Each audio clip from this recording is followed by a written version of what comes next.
Hello, friend. Welcome to Pursuing Life and Godliness.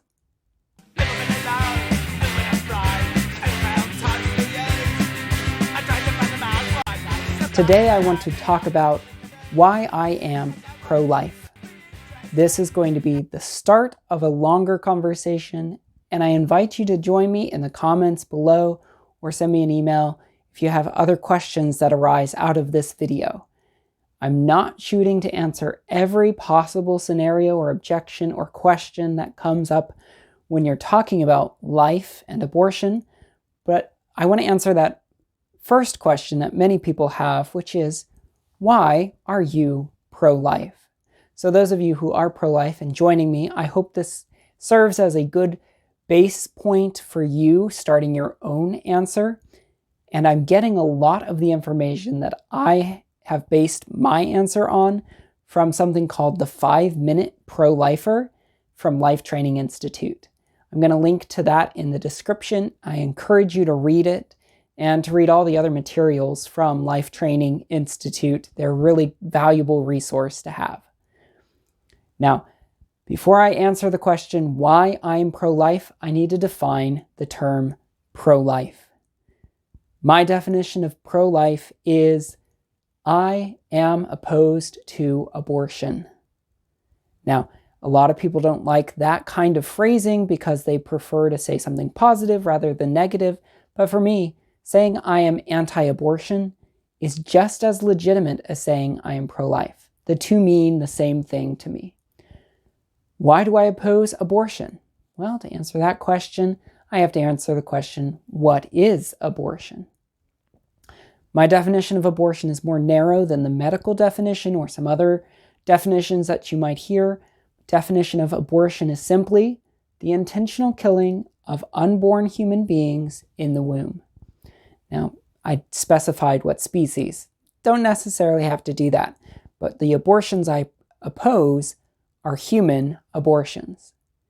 Now, I know that medically, abortion includes spontaneous abortions, which are more commonly known as miscarriage.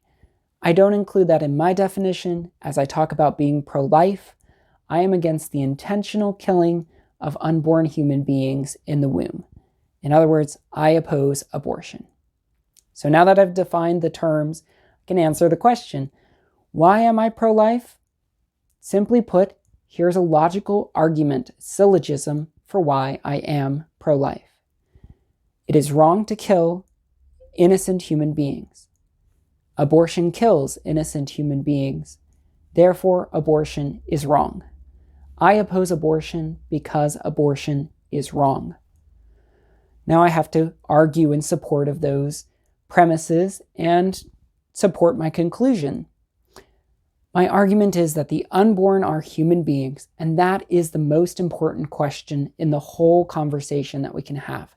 What are the unborn? If someone comes to you and asks you, do you agree that we should be able to kill this? You have to ask the question, what is this? What is it that we're talking about as to whether we can or cannot kill it? That question cannot be answered until you know the nature of the thing being discussed. So what are the unborn? The unborn are human beings, unique, whole, living human beings. We have never seen them before. We will never see them again. They will not be repeated on this earth. Every human being has a unique set of DNA and characteristics that make them up. And that information is present from the very moment a life begins. Scientifically, we know that human life begins at conception. Embryology textbooks will confirm this. The human development begins at the point of sperm-egg fusion, where the two cells cease to exist and a new cell begins. And that single cell is called a zygote. Zygote is a word that we're not really familiar with. It's not something that we grew up talking about. But the reality is, each and every one of us began life as that single cell zygote. That was our beginning. From there, we grew into a blastocyst, then we grew into an embryo, then we grew into a fetus, then we were born and we were newborns or infants. We grew from there, becoming children, toddlers. teenagers, adults, whatever stage of life that we're in right now. But the human development begins with zygote and carries through all of those stages. The point is that our human nature was present from the very beginning. When you and I were just one cell, we were still us. I was me, a zygote. I am me today, an adult. The unborn have no different nature than you and I do. They're just at a different stage of the human development. That's the scientific reality. Now, the question is, are they morally equal to adults? Is there any moral difference between an unborn human being and a born human being such that it is okay to kill one but not the other? Now, that is phrased in a very generic way, but let me phrase it more pointedly. Is there any difference between the zygote I once was and the adult I am today, such that it would be okay to have killed me then, but not now? My answer is no. There are no morally significant differences between the unborn and adults, such that it's okay to kill them then and not now. There are no morally significant differences such that the younger have no rights and the older have a myriad of rights. Our society should protect all human beings equally. Now, to talk that through, and these are philosophical questions, not the scientific reality of what the unborn are, not talking about their nature, but now we're talking about their moral worth, and these are philosophical considerations. There are only 4 categories of differences between the unborn and the born, and none of them are morally significant. Anything that someone says is different about the unborn from the born is going to fall under one of these 4 categories. Those differences are size, level of development, environment, and degree of dependency.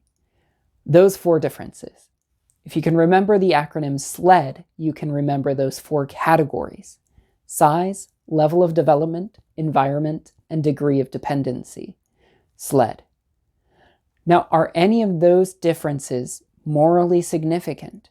Do we become more valuable or less valuable depending on any of those attributes? I would argue absolutely not. All human beings are equal.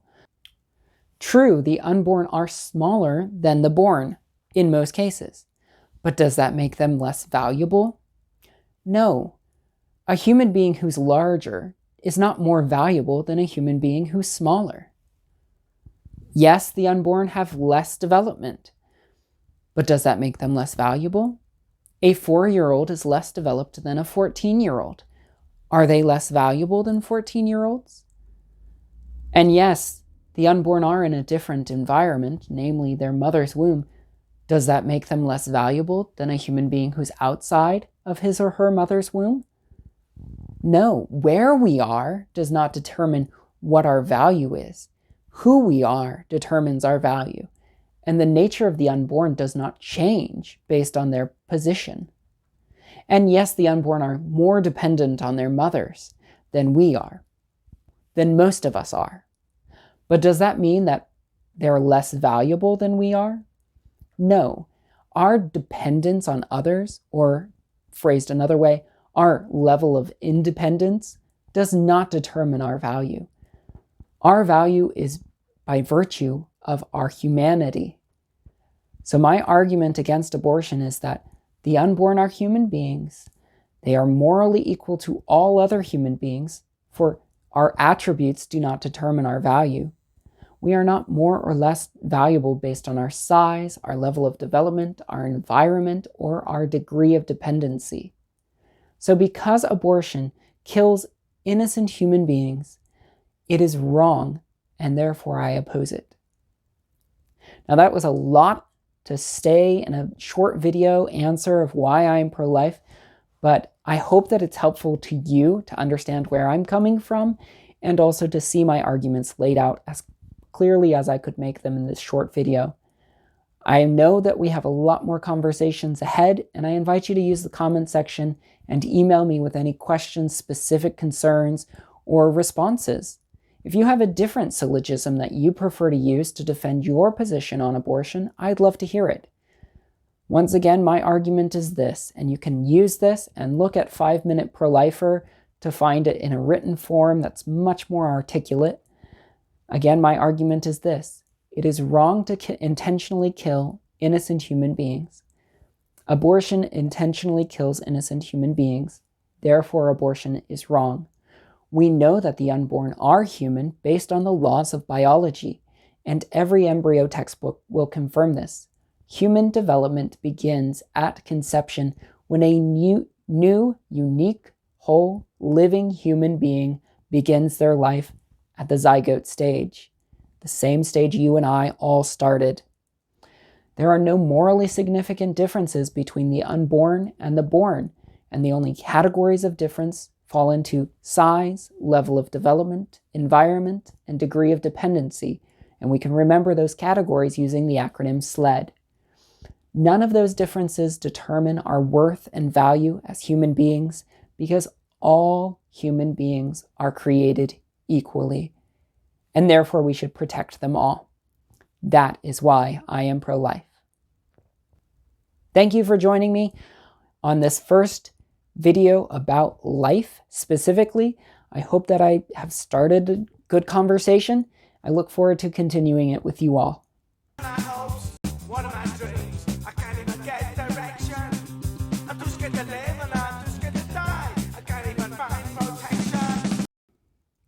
Now for a song.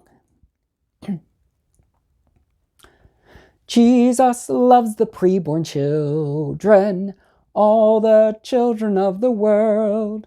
Zygote, Blastocyst, Embryo, and Fetus. Jesus loves the preborn children of the world.